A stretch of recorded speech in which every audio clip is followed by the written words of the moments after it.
Hey everyone, thanks for joining us. Really excited to kick off our April webinar here for the New York City chapter of Products That Count. I'm super excited to by a former colleague who is doing phenomenal things in the world of product, Chris Young. I'm gonna let him introduce himself here momentarily. For those who I've not had the chance to meet, my name is Dan Hamaker. I am the head of the New York City branch of Products That Count. This is my second webinar for the New York City chapter. Still, getting my legs under me here and really excited about everything that we've got coming in the year ahead for the chapter. Keep an eye out for more great webinar content, but also hopefully some in-person events and other news here for our New York City community. I'm a senior director of product management at Intap, where I work on solutions that serve large the professional and financial services space. So gotten to know B2B tech pretty deeply over the years, and a lot of problems and challenges that come with that space. But I'm really excited to be joined by Chris today and get his on some unique aspects of healthcare tech and health tech in general. And of course, to talk about our topic for the day, which is executive presence in product. I think Chris brings a really phenomenal this topic, given his trajectory from a career standpoint and stints today and in the past in the C-suite. So, Chris, welcome. Thanks again for joining us here tonight. Do you want to take a few moments just to introduce yourself to the audience? Yeah, absolutely. So thanks, Dan, for having me. Dan mentioned it, but him and I were colleagues, which is crazy to think 10 plus years ago. And it's wild to think how quickly that time has gone by. And when he reached out to ask me to join this and to kind of focus on the topic for executive presence in products, I was more than happy to hop on and join. By background, I don't really have a slide about me. I have a slide about Harmonic that we can get into in a little bit. That's going to lead into the general conversation we're going to have. I have been out in the professional workforce for about 16 years, 11 and a half of which have been spent in product. So I got into this world of startups around 2009, 2010, really in like an operations role. I was willing to do anything to get into the startup role. So I actually took a job being a call center supervisor at a startup. That really helped me to understand how the company was working, work my way through there to operations until one day our founder came into the office when I was working like late at night, told me they were having a open position for a product manager. Didn't really know anything about product. He told me kind of what it entailed, and the rest is history from there. I've been mostly focused the past 6 years in the health tech space. Prior to that, a lot of my experience was in SMB, B2B tech, with a little bit of a focus towards enterprise tech at the end. But the last 6 years has really been focused in enterprise sales and tech, selling to large health systems. And more recently, at Harmonic Health. And Harmonic Health is a tech-enabled services company that helps to treat patients with dementia and Alzheimer's, as well as provide support for their caregivers. So if there's any health tech specific questions as we dive into this, I'm also happy to get into that outside of the executive presence and product topic point. But that's where we are. I am a co-founder there. So the company was started, we just hit our 1 year anniversary. So it's still very, very fresh, but it's exciting times for us. And yeah, I'm excited to kind of dive into this topic. Awesome. Yeah, that's great. And look, I think executive presence in product is something that's topical, for a lot of folks. You might be an executive yourself, early in a small company looking to kind of establish your presence and drive impact from that level. You might be slightly further down the ladder and thinking, okay, what does it take to become an executive, right? And how do you kind of bring that presence to fulfill that role as you aspire to get that promotion in your product career? really great content here, and we're hoping to make this an interactive conversation. So we've got some support here in the chat. If you've got questions throughout, please feel free to drop them in there, and we'll try to engage with them kind of as we go. So I know, Chris, we were chatting a little bit before. We've got a few topics for today, and excited to dive in. I think this one kind of struck me when you raised it as something that might be of particular interest, just because I found it to be a little bit surprising and counterintuitive, but just the orientation of as being first and foremost sort of committed to the C-suite as their first team, despite being obviously in charge of product and in many cases R&D more broadly. So let's dive in there. Excited for you to kick off the discussion. Yeah, and I was traveling today, so I just got to plug in my computer real quick. I apologize. No worries. That's also why I'm in a hoodie today. So minus the executive presence, not normally within a hoodie. I'm traveling, so let's forgive me for that. That's But how we can tell you this. You're the co-founder. You can get away with it. That's a great point. And talk first and foremost about the first team thinking. And I think this is something really important to dive into a little bit. There's a little bit of an about me slide, but how I think about me right now is how I think about my founding team at our current company of Harmonic. And Dan, I think you hit the nail on the head. It's a little bit counterintuitive because I'm guessing for the most part, who's on this call, if you're on the product team, like that is who you're interacting with, maybe engineers, design, your internal stakeholders, you're interacting with them a lot. But when you think about who you're working with on a day in and day out basis, it's usually your boss and your team members on the product team. So you think about them as like, they're the people that I'm going to prioritize and look towards. But when you take that jump up to the chief product officer, that is no longer the case. You need to prioritize the other folks who are on that C-suite with you, because that's the best way that you're going to help drive the company forward. And there's really 4 reasons for doing that. And I want to first call out that this is not something that I came up with. The concept of first team, and you will pick up on a pattern in my talk today where I reference certain books that I really emphasize former team members. I don't have any direct reports right now because I'm a co-founder. But when I did have direct reports, there'd be a couple of books that I would recommend each of those people read. So you'll pick up on that as a trend there. But there's really 4 primary reasons that you're looking to think about this from a first team strategy standpoint. One is a unified vision and strategy. You're going to be setting a strategy. There's going to be disagreements. You're going to be in the room with your C-suite. You're not always going to be on the same page for something, but it's kind of like the thought is to disagree and then move forward and be aligned once you walk out of that meeting with the C-suite. It's really key that everyone understands that and you have kind of that cohesive action plan that's going to drive long-term success.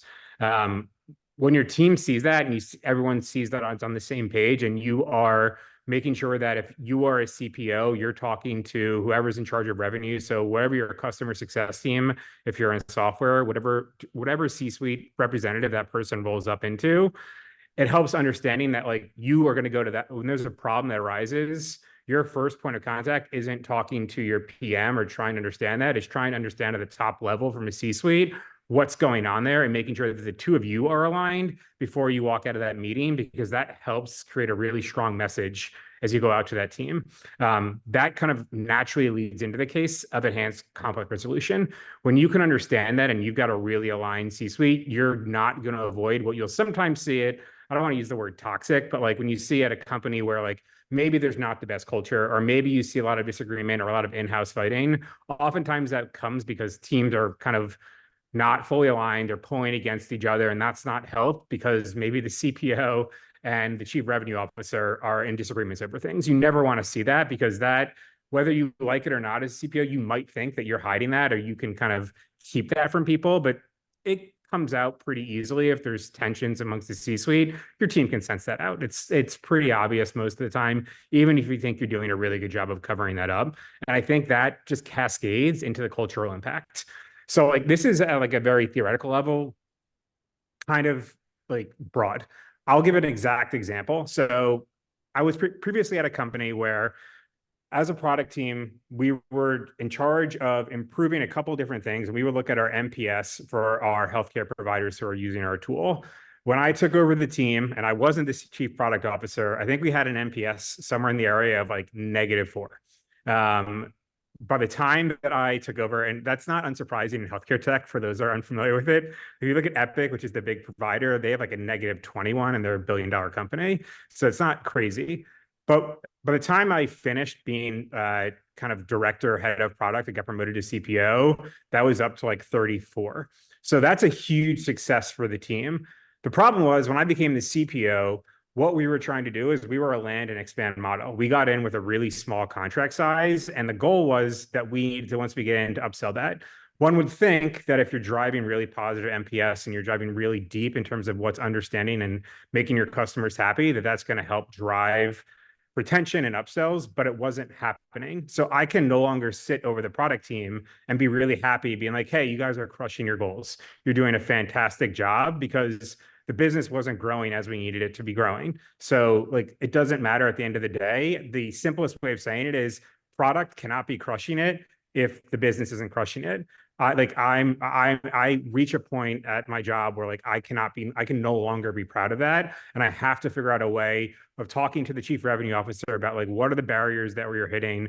Where is the product failing us? What are the common themes you're hearing from your CSMs? And get really aligned so that our teams are working towards it together. Because the last thing you want is the product managers being like, well, I don't know what else to do. Like, we have been really driving up happiness. People, like, retention staying the same. We're improving satisfaction within the product.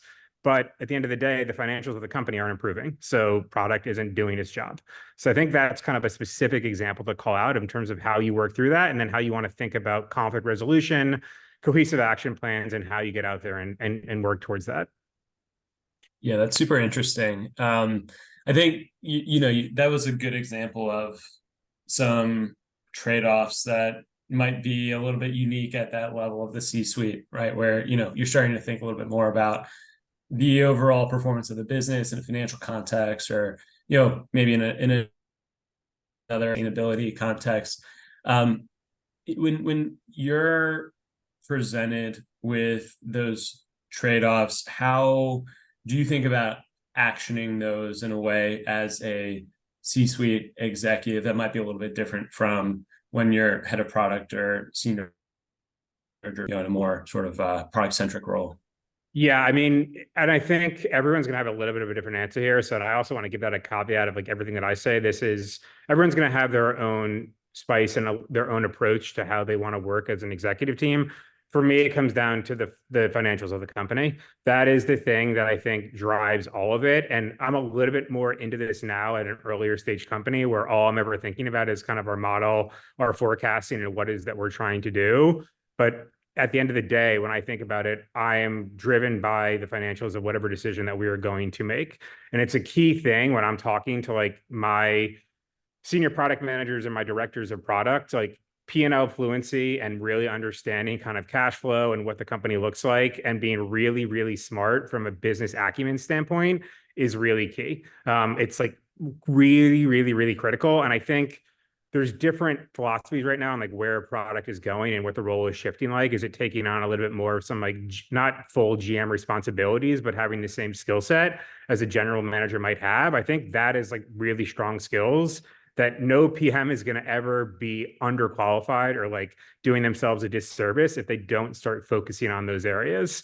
There's a book, and I think it's called Business Intelligence for Managers, that I made. Once every single manager on my team reached a certain level, I would be like, I'm not requiring you to read this, but I think it's really important, if you don't have a business background, that you start reading this, because it's going to be really key for you to understand why we're making certain decisions. And it's going to add another element to your mind as you think about things. Yeah. No, I know, Emma, you're here with us. I think you just answered a question about sending the recording. We should also try to capture all of these book recommendations from Chris and share those with the audience after the webinar today. I think, these kinds of resources are super valuable. We've gotten here in the chat about first team mentality. The question is, when you're new to a company, how do you foster the first team mentality other than modeling it yourself?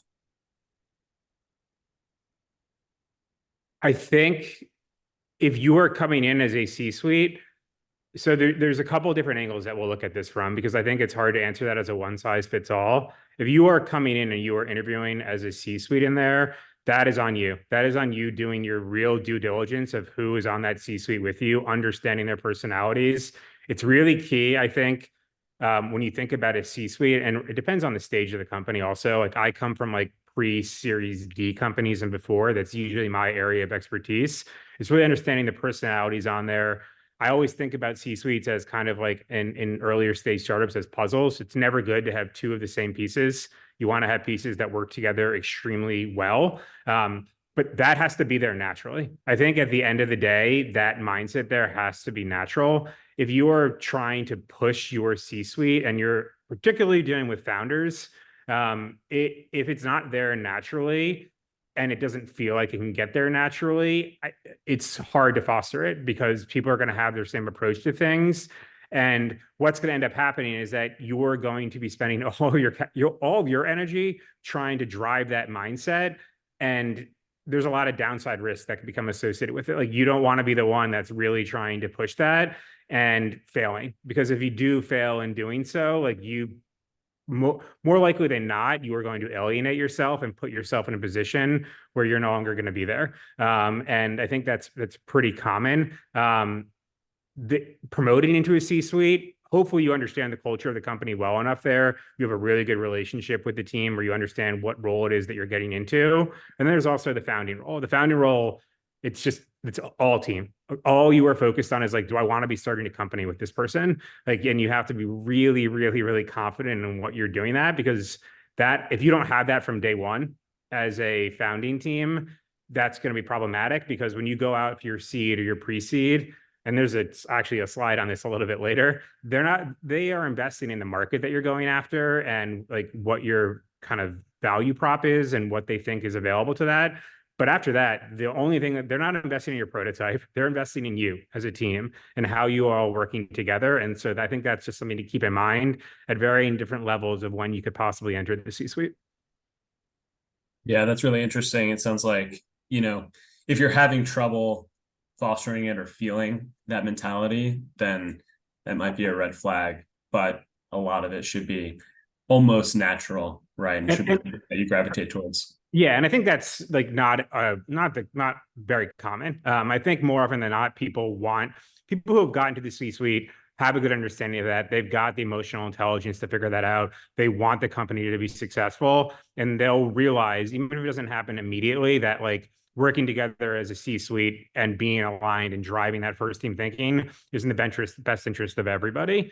But I think just pointing out, and if you read Five Dysfunctions of a Team, there's some really good things there in terms of where that often shows, if there isn't first team thinking, is in conflict resolution and kind of how conflict is handled within the team. And if you can intelligently bring that to folks and say like, hey, I think this is a result of a lack of cohesion on the top, there are pretty obvious symptoms that you can bring, and you can see what the buy-in of the C-suite is going to be to help get that resolved.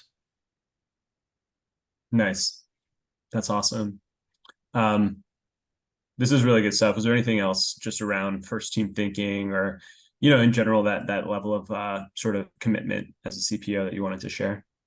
No, I mean, I think that's like all in. Doesn't feel natural, especially if it's your first time doing it. And I think this, so I said no, but now I'm going to lie. And what I want to emphasize here, I had a really smart like kind of mentor type figure once tell me in a call, when he knew that it was really like I really was pressing and I was close to getting promoted to C-suite. He told me on a call and he's like, you've heard this before, but like it's lonely at the top. And what eventually happens is like it's not natural for you to kind of, if you go from on the same team from being a VP to say a C-suite, and you're shifting that rotation of like focusing on your C-suite, you no longer have that team who you're really close with, who are your first priority. It's a C-suite.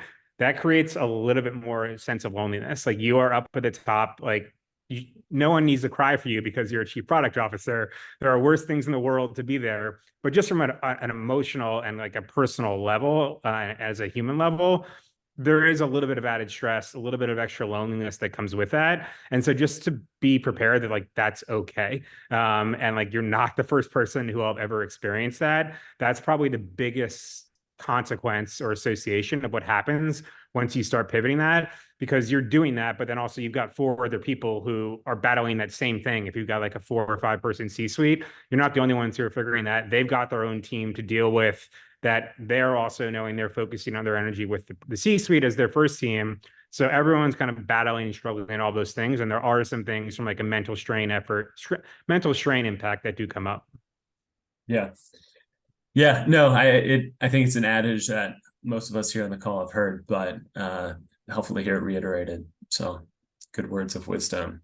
Um, so I know we had talked about just some of the other responsibilities that come with that promotion to the top. And now one of those big responsibilities is managing different types of audiences that before may not have been your responsibility, but now that you're part of the C-level that is representing the business in a number of different contexts, you've got to own these rooms and be able to communicate effectively with these audiences. So maybe Chris, I'll turn the floor back over to you to speak to what some of those transitions look like and how you want to manage different audiences in different ways.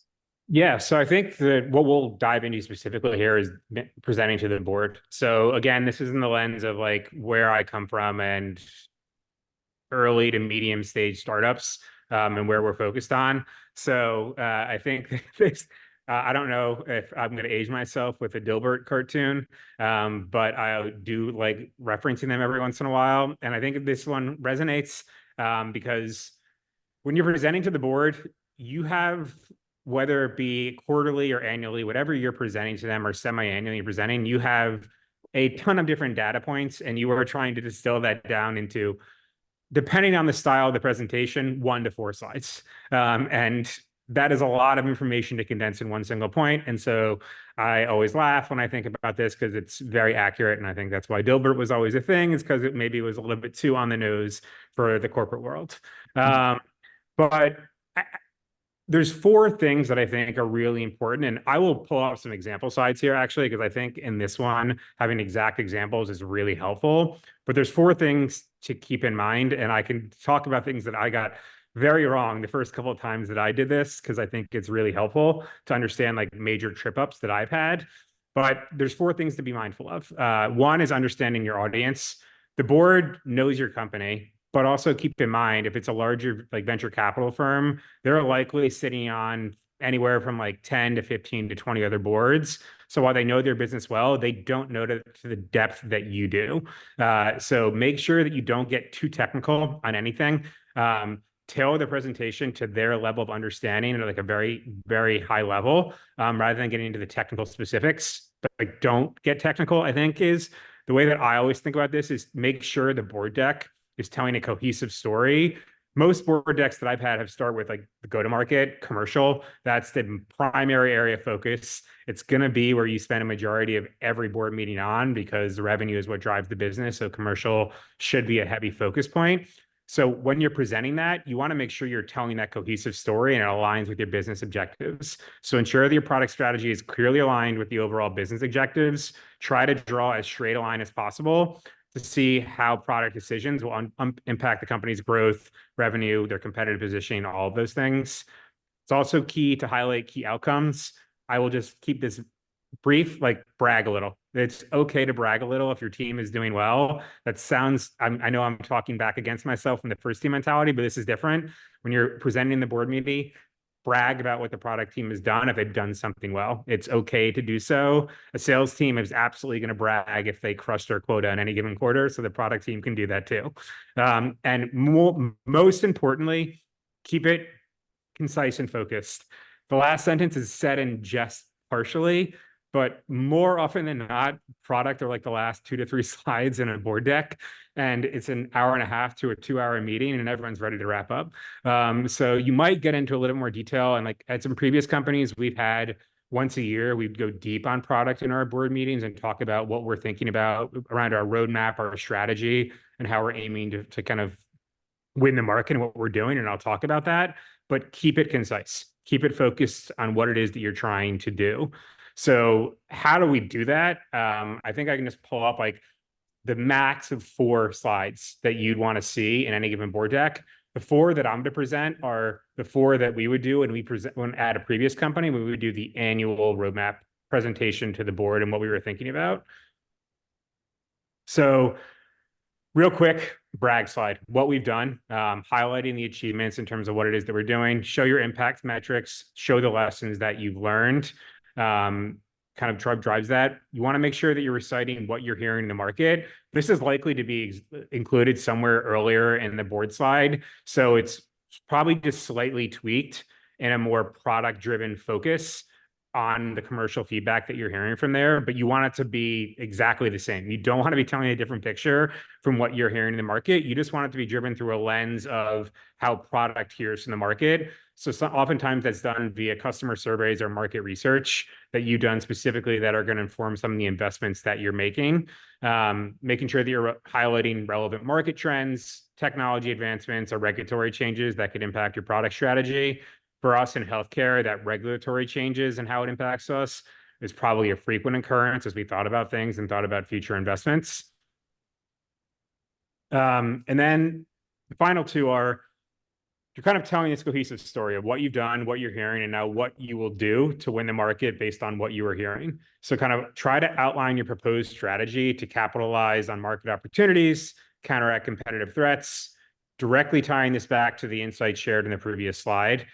Detail the specific initiatives or projects planned, including new product features, market expansions, or customer acquisition strategies. Try to lay out what the impact of those is going to be, but it's really hard as you're trying to do all of this to cohesively visualize it. So I'll, on the next slide, give you like a very high level overview of what we do as we're guiding through this, but that's a visual representation. So if I'm condensing this down to like, and this is like a 3-year-old roadmap slide, so I'm okay with showing this. And I can't speak super accurately because it's from 3 years ago, but here's the story that we're telling. And the true north is the true north for the business. In terms of what we're trying to do, we have the 3 primary goals that maybe for the year the company is trying to drive. And then you've got your areas of product ownership. And to the right of that, you've got your strategies. So it kind of very cohesively can give you that. And I'll say this with a little bit of cringe in a product meeting, but like a waterfall kind of visualization of like how you are going from lead providers all the way down to micro product strategies. A couple of key things to call out here. This is from like one of the decks that I did for like really early on. And like I had too many abbreviations and acronyms. Don't have those in your product deck. Like this seems like very obvious things to state, but like I didn't know that when the first time I did this. So there's a couple of things in here around like FIRE and RTM and RPM where I live and breathe those things every single day. But I'm then getting asked about that in a meeting where like I don't want to be spending time talking to the board about like very silly things like that. I want to be doing as good of a job as possible to be proactively educating them on what it is that we're doing, but also very clearly, sequentially, kind of like showing them here's the step-by-step process of how we've thought about our investments and what it is that we're doing and how it's going to drive to align to those company goals that we're looking to do. I think the other key thing, and then Dan, I'll pause here for questions, is you always want to make sure that you're telling this from a product first viewpoint and that you have data points. So like one time at a previous company, we had a good amount of tech debt for a variety of reasons that had accrued pretty significantly. And we had presented in a roadmap that like we were gonna do like a 2-week tech debt sprint, like every sprint per quarter. We had 2-week sprints for the full year, and like didn't have a good business case explanation for that, and got significant pushback because we didn't have good data points to explain to like it was the right decision at the time for doing that, but we didn't articulate that. And how that came across was like engineering had a little bit too much influence in terms of what the roadmap did, and that product and commercial needed to be better aligned. That was something that we ended up getting probed into pretty considerably in that board meeting itself, where like for the most part we were aligned. We just hadn't done a good enough job of proactively telling the story of like, hey, here's the inflection point that we're going to reach because of this tech debt and why it's important that we get ahead of that. And even when we think about like tech debt as a percent of our R&D spend, what it normally would be, that dip isn't too bad that it's going to like limit what our innovation is. Because what you report back to the board sometimes is like percent of your resources or your features dedicated towards innovation. And you want to keep that number pretty good. I mean, like best in class sometimes is like 60%. Believe it or not, there's like not really that, like some companies aren't doing as much as you might think on a quarterly basis as they're reporting for. So we learned to kind of show on a moving forward basis of like what we were doing. We started categorizing our work so that when they did have pushback on that at the next board meeting, like, we heard you, here's how we started reporting on this, and here is what this actually looks like. And it assuaged a lot of their fears and concerns. Those are really interesting, especially getting into some of the specific metrics and questions that you've received from boards in the past. I think that might dovetail nicely into a question that we've got in the chat here from Amy. She asks, for someone who's a senior PM who's trying to break into the next level, how do you suggest I go about heading towards this direction of presenting to the C-suite without having access to the company financials? I think that really depends on this, like the size of the company. I mean, if you're like a publicly traded company or like a larger, like Fortune 500 company, I'd be hesitant to give advice because I don't know the inner workings of larger companies like that. I think it's what your relationship is with your like, with your manager. And what your manager's level of access is and kind of working towards that. In my one-on-ones, and this is where it gets like very prescriptive because I can only kind of state towards like what's worked for me. I had some PMs who very much did not that they loved the discovery and like the going into the weeds of like understanding pain points, and like that was like the path like they absolutely loved. And so like it was never a thing like where we really wanted to go into financials, understand the P&L what we were doing. Whereas I'd some who, when they talked about areas that they wanted to improve in their semi-annual reviews, they would say like, what do I need to do to take the next step? And so we would present opportunities for doing that, whether it be pricing, new products and new features. When we were looking at contract renewals and understanding how that goes through there, it's what level of access those folks have. So I worked at smaller companies where when a PM brings it to me, like I normally had the autonomy to be able to go ahead and do that. I would do it in a way that was secure, that I wasn't like blasting out our company financials. But like there are ways when you're kind of syncing with folks, depends now like in the world of like remote work, how that looks and how you can do that. But I think that's just starting the conversation with your direct report. And hopefully you have a good enough relationship with them that you can kind of start facilitating that so you can get some exposure very quickly. And I always do that. But the ask for my reports was like, that was never as a replacement for their work. Like the agreement that I always had with my team is like, this is additive. This is something where like we are investing in like every single thing that's expected of you is still remains the same. You still have to be crushing it, knocking it out of the park, because if you're not going to get promoted. You're not going to take a step closer to having access to that or to be driven by those financials. And I know that's kind of a hedged answer, so I apologize. It's just, I'm always hesitant to give advice in dynamics of companies that that I'm not at, because I know every company is a little bit different. Yeah, I just this is a great question, Amy, and something I get from members of my team as well. I would echo Chris's sentiment. First thing first is to just continue crushing your core responsibilities in your current role. I think also I always recommend to putting the content together that you think aligns with the conversation that you want to have, right? Just start drafting that and doing your own research and asking for help filling in blanks. And I think if you can go in with some specific questions like, hey, I'm trying to model out the impact that this solution I'm driving could have. Can you help me fill in these metrics that might, help flesh out my model, right? That could be a way to come up with some content that then other folks are keen to see or leverage and be able to put to work. And that obviously puts you in a position to present something that you've put together. So I would echo a lot of what Chris had to say. I think, Chris, just something I had come to mind as you were going through this. And it's super helpful to see some of these examples, by the way. I'm curious, kind of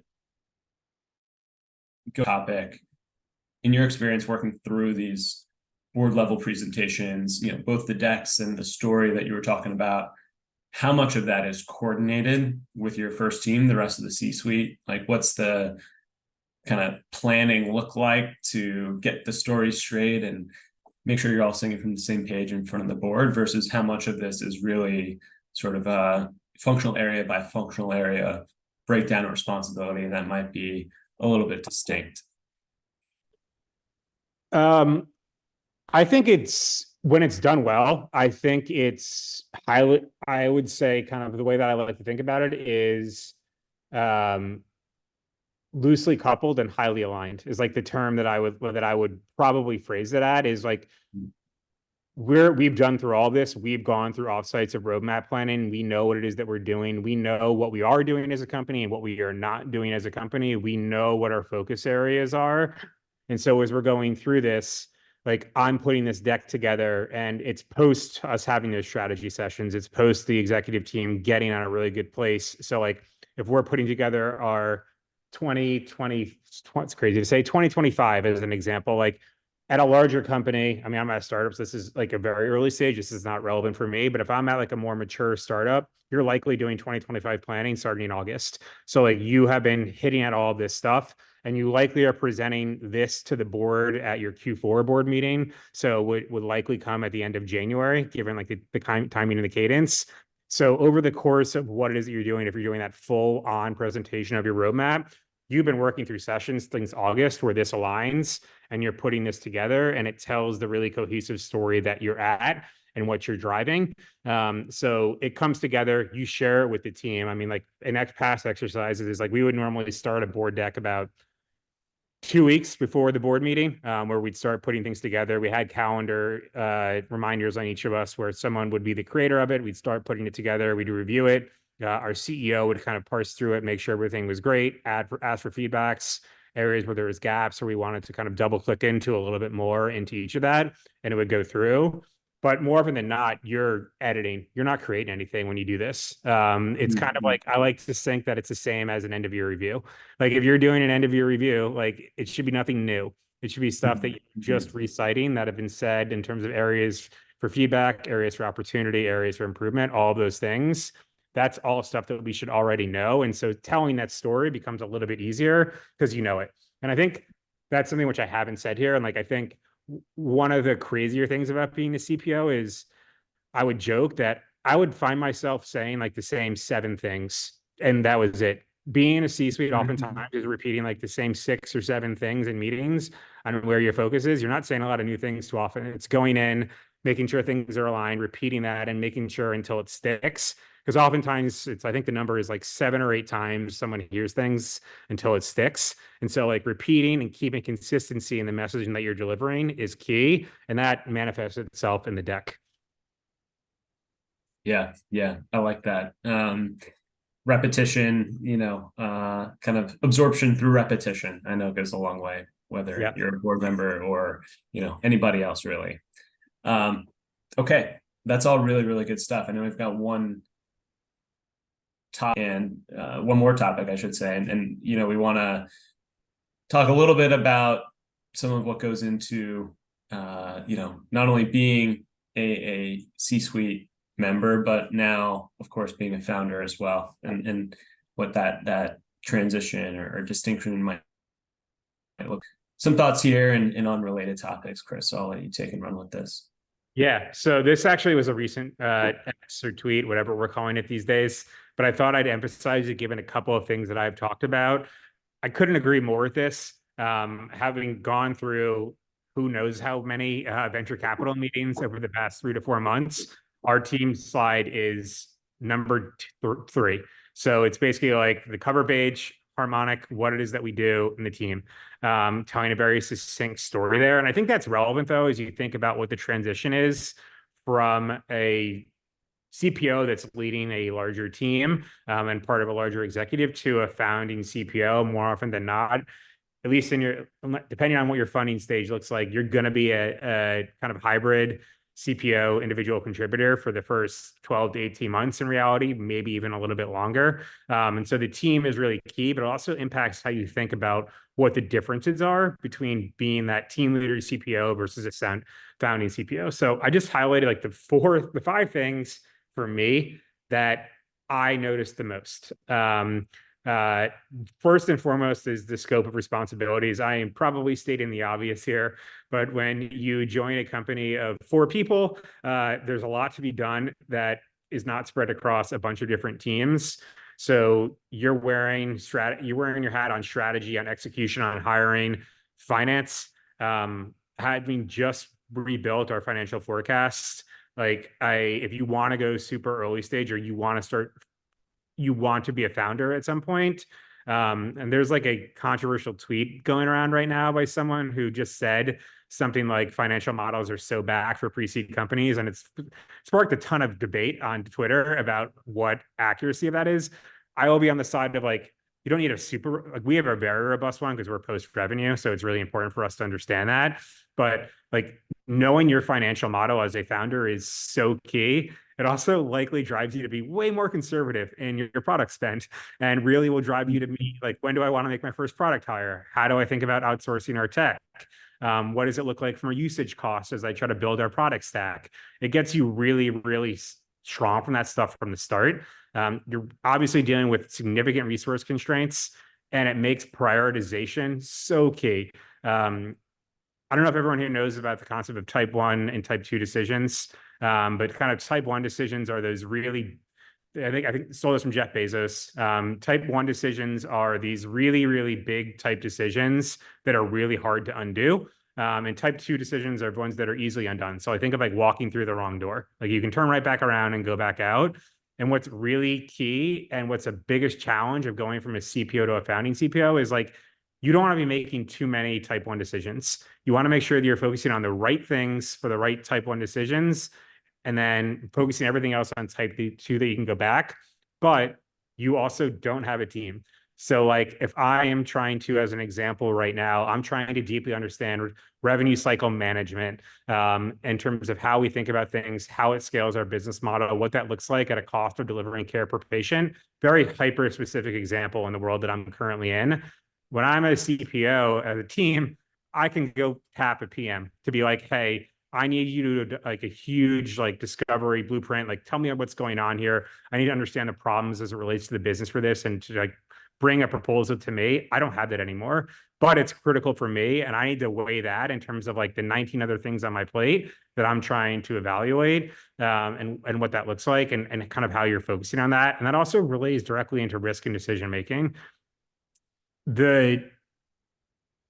I will say the earlier you go, the most crucial way to describe being the head of product, chief product officer at an early stage is like, your job is to mitigate risk and navigate uncertainty. Like those are the two things to hammer home, that I personally find to mean the most important thing that you're doing.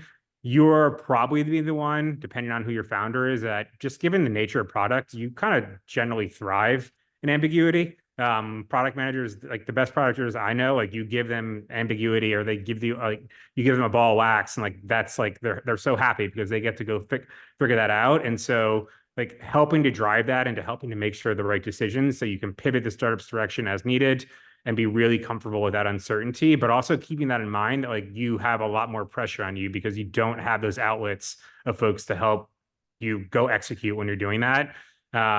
Innovation and speed, and then market positioning and strategy. It depends on the business that you're in. It's like healthcare, not as much, but I'll say something quasi controversial. Like 10 years ago, move fast and break things was like the motto. And like Zuckerberg and Facebook, Meta, like invented that. And I think it got a little bit of a negative connotation, and people stopped saying that. I firmly believe like that slogan isn't used anymore, but like when you go to an early stage startup, it's still the mentality. It's still the rule of the land. So it might be kind of a, a phrase to avoid, but the mindset is still there. But you have to do that, and you have to push back to what I was just talking about, like how do you push the limits with speed while also navigating uncertainty and mitigating risk? And those are really tough things as you're trying to do all of that, all while being resource constrained. So you can kind of see how all of these things start compounding onto each other. And as you're thinking about that, and finally, how do you align all of that with your marketing positioning and strategy? That's the one best part about being a founding CPO is you are way more in the trenches with your customers. So like you're doing all of that while you're constantly talking to people. So like it is like I used to try to with my PMs like have a mandate that they would spend about like I'd have to ask one of my former direct reports like a certain amount of time per week spent talking to an end user of some sort, making sure that they were doing that. It's really, really important for a founding head of product or a CPO to make sure that you're going to do that because it helps kind of as well as you can organize the four other bullet points that we were talking about.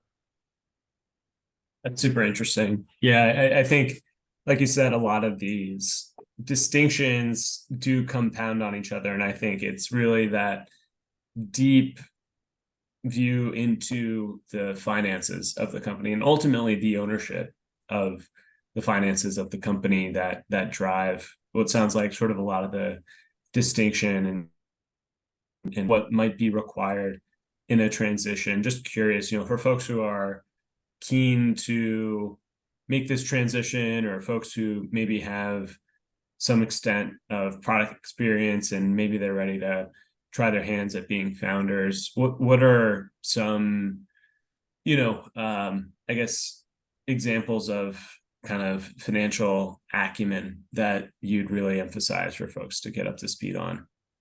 Uh, it depends on what type of business it is that you're pursuing, but I mean, I think just knowing how you would model something out in terms of like what you're like where you're getting revenue from, and then how do you do that out from like a cash flow model, from a cost of goods sold, from an operating expenses, making sure that you can understand all three of those, how they kind of allude in, and then like you think about use of proceeds, because what you're going to have to be able to do once you get like pre-seed somewhat, but as soon as you get that seed check, it's going to be likely going to be seven figures and you're asking for a pretty big injection of capital. You've got to be able to plug in that use of proceeds, and with those operating expenses, with your cost of goods sold, with your revenue projections, everything that's happening, you've got to show like how does this project out to your burnout. You don't want it to be like what you don't want is like $1.5 million in capital that shows in your model that you're going to run out of cash in 5 months.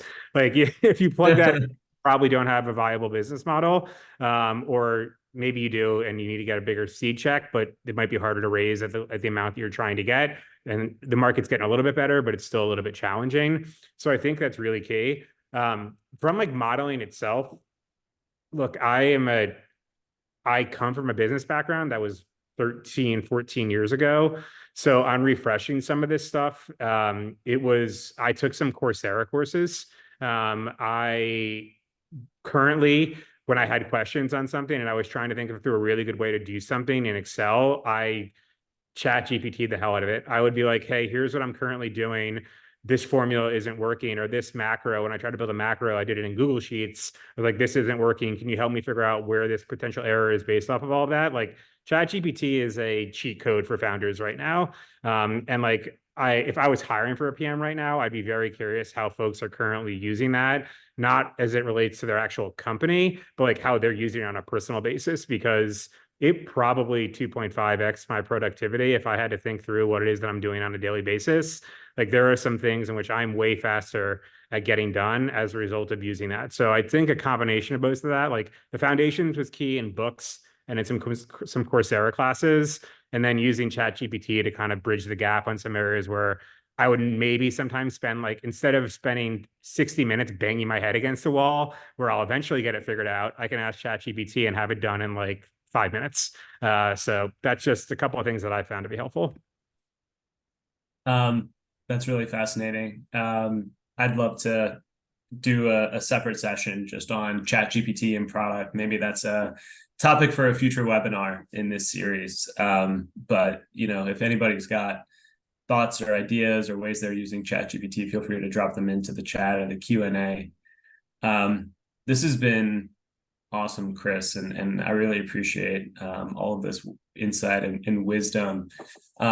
We've got a question in the chat here that I think is a lot of the topics that we've discussed today. So, um, question goes as follows: I'm part of the data team and want to better understand how I can work better with product. As a product leader, what aspects of collaboration between the data team and the product team do you find most valuable sharing and driving the roadmap?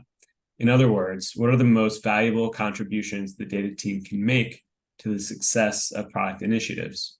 Also, would the answer to this question be different for a CPO versus a founding CPO? I'll answer the last question first because it's the easiest one.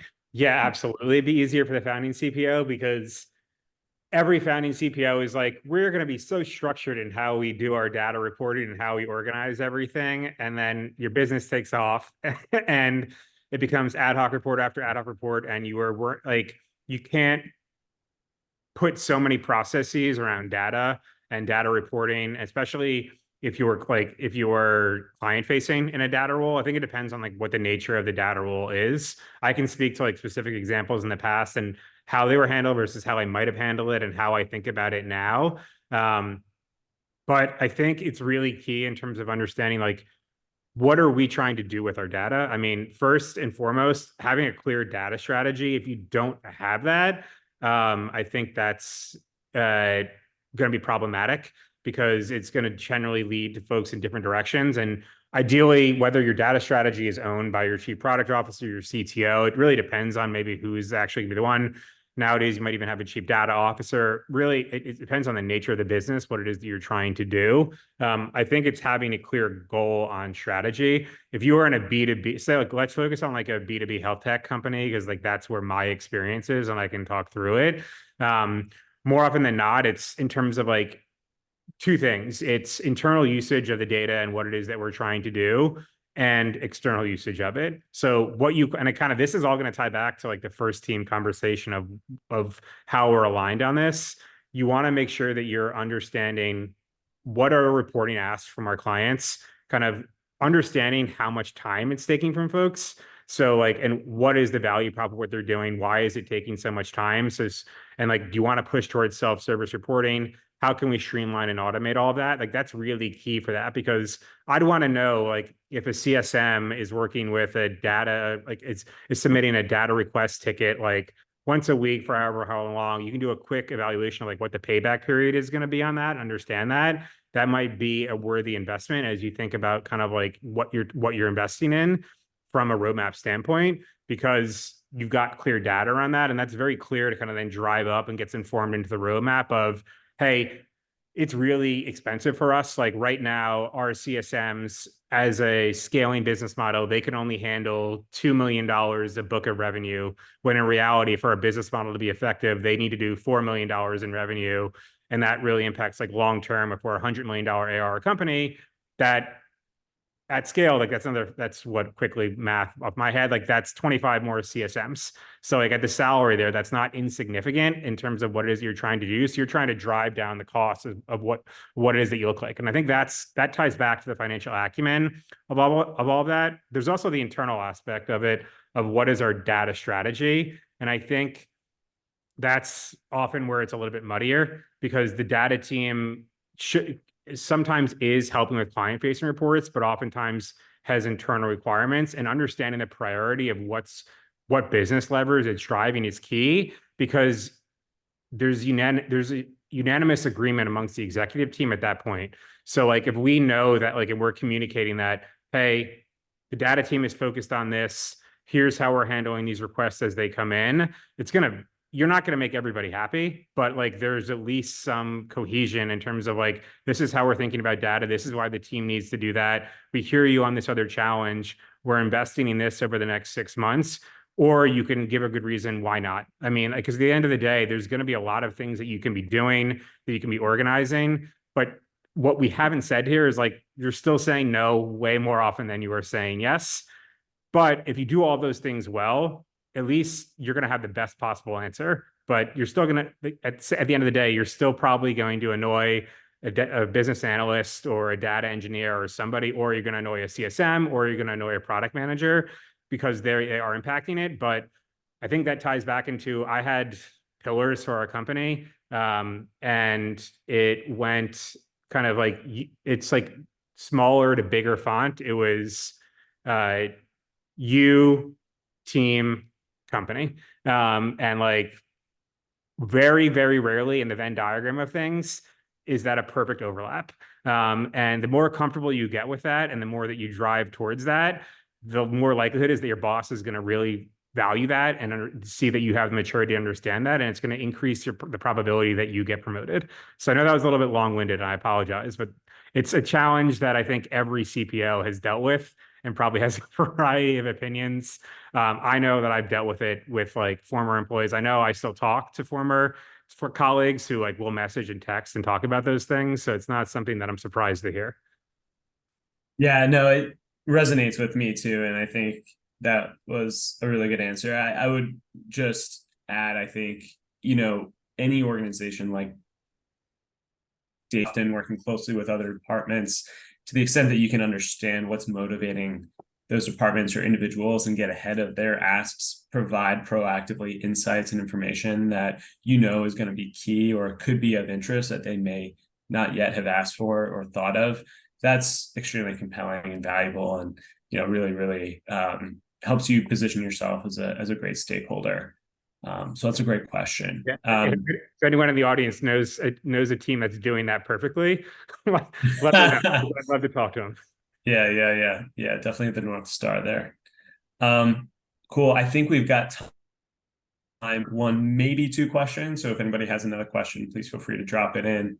I've got one more, and that's just, are there any pieces of advice, Chris, that you would provide to folks who, again, might be in a senior PM role, even a junior PM role, or maybe, somebody who's in a mid-level or early leadership role who's looking to build towards a C-suite or founder level role? Any advice on steps you'd suggest they take today to start that journey? I think it's what I just talked about in terms of like that Venn diagram of kind of like you, your customers, and the business. I once saw this image of like what that looks like, and like that there's a tiny little overlap, like, and you can't, like, it's great when you can spend your time in there, but it's unrealistic to expect that you are going to be spending a lot of time in there. And so the more that you can understand that and the more that you can get comfortable in doing so, that level of maturity, it helps improve your thinking. It's not necessarily first team thinking, but it also helps you understand decision making and the way in which you are trying to drive something. So if everyone in here is product managers, like, one of your core jobs as a product manager is to know your customer, and it's the same as knowing your audience. So like understanding, like treat your coworkers to the extent of like your customers, like understand their pain points, what it is that they're trying to do. If you can look at it from those two different lenses of like, well, here's what I care about, but I understand what the customers care about. I understand what the business cares about, and have a really, really emotionally intelligent approach to that. And then also guide that in terms of your communication style of how you're presenting them something and try to drive a narrative. You're going to be extremely effective. And if you might not get your way, but you're at least going to facilitate a conversation that's going to help. It's going to help you. It's going to make you come across in a better light. And it shows a level of maturity that, like, I think more often than not, people hit a wall because they tend to leave an organization for a better opportunity or whatnot, but they reach a point of frustration. And like, I've seen really, really, really smart product managers eventually just reach a breaking point where like they can't operate within any of that anymore. And that approach may have helped them, may have not, but like trying to drive with that always forward is going to be super helpful. And it's something that like I had a bunch of junior product managers who used to report to me, and those are the things that we constantly coached on. We had a associate product manager program, and that was one of the core foundations of what we had in that associate PM program, was making sure that you understand how to communicate and drive those conversations forward with those two things in mind, which is really just kind of like company first. Like it's okay to be frustrated. Like, who's not going to be frustrated in their job? But if you think about that in terms of how you present things, it's going to be super helpful. I think that's a perfect note to end on. Chris, look, can't thank you enough. Really appreciate a fantastic conversation. And thanks to everybody who joined us today. I appreciate all the engagement throughout. Those were some great questions. Looking forward to getting this recording sent out. I hope we're able to include some of the book recommendations that Chris shared today as well. And we're looking forward to seeing you guys in future discussions around topics like these, hoping that this stuff is of interest and helping folks expand their perspective a little bit on product and ultimately grow their careers. So, Chris, thanks again. Would love to have you back in the future. Thanks for having me, Dan. Anybody who wants to, don't hesitate if you're on, shoot me a connection on LinkedIn, send me a note. I'll do my best to respond in a timely manner, but I'm always happy to talk to more junior product folks and help in whatever way I can. Awesome. We love that here. Cool. All right. Thanks, everyone. Have a good rest of your week.